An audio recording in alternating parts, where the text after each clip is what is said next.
Comment Philae a passé la nuit? Bien écoutez, Philae a passé la nuit sur la comète et nous avons eu 3 bonnes nouvelles. La première, c'est que Philae est posé sur le noyau de la comète. Deuxièmement, Philae reçoit de l'énergie, ses panneaux solaires sont allumés et lui permettent donc, d'envisager un futur. Et troisièmement, nous sommes en contact permanent avec Philae puisque Philae émet et envoie des informations à Rosetta et ensuite Rosetta, qui est en orbite, nous les retransmet. C'est-à-dire la lésion radio fonctionne. La liaison radio fonctionne. Au centre de contrôle à Darmstadt, Mais on a des cadrans et on est en direct avec Philae. à un moment, on parlait d'inquiétude en raison des dysfonctionnements des harpons qui devaient ancrer Philae sur les sols de la planète. Il y a plus ce problème? Ce problème va être réglé dans la journée. Vous savez, on a des informations qui arrivent de façon parfois un peu parcellaire, mais l'information la plus importante, c'est qu'on est bien posé. Ensuite, on va voir ce qu'on fait sur les harpons. Donc, on est en train de faire une sorte de check-up de Philae. Et Philae, jusqu'à présent, ne vous échappe pas.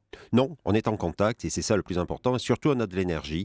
Les panneaux solaires fonctionnent, ils voient le soleil. Et ce qui veut dire qu'on avait la pile qui permettait de vivre de façon autonome pendant quelques dizaines d'heures. Mais maintenant, les panneaux laissent envisager une vie beaucoup plus longue. C'est-à-dire, on disait 60 heures et qu'il fallait aller vite pour avoir le plus d'informations possible. Là, vous nous dites ce matin que grâce à cette énergie, Philae vivra davantage. Vivra Et, au-delà des 60 heures. ah oui.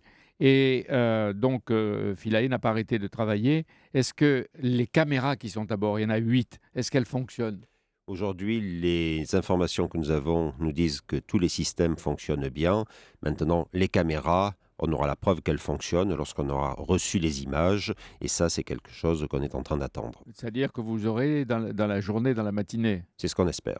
Oui. Et les informations, vous les recevez tous les 28 minutes, 30 minutes? Non, les informations, elles mettent 28 minutes pour nous parvenir. On les reçoit en permanence, mais quand on reçoit une information, cette information, elle a été envoyée 28 minutes auparavant par Rosetta, parce que Rosetta est à plus de 500 millions de kilomètres de la Terre, et si vous faites la division, 500 millions de kilomètres par 300 000 kilomètres par seconde, la vitesse de la lumière, ça fait 28 minutes. Et donc, Rosetta vous envoie ce qu'elle a reçu elle-même de De Philae. Philae.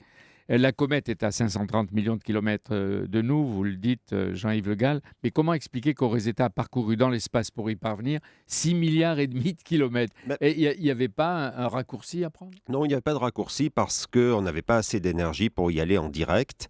Et c'est pour cela qu'on a fait une sorte de ping-pong planétaire pendant 10 ans. On est passé auprès de la Terre, on a pris un peu d'énergie, on est repassé auprès de la Terre. Au passage, on a filmé 2 astéroïdes, Stennes et Lutetia. Et puis on a fini par se mettre exactement sur la même orbite que la comète.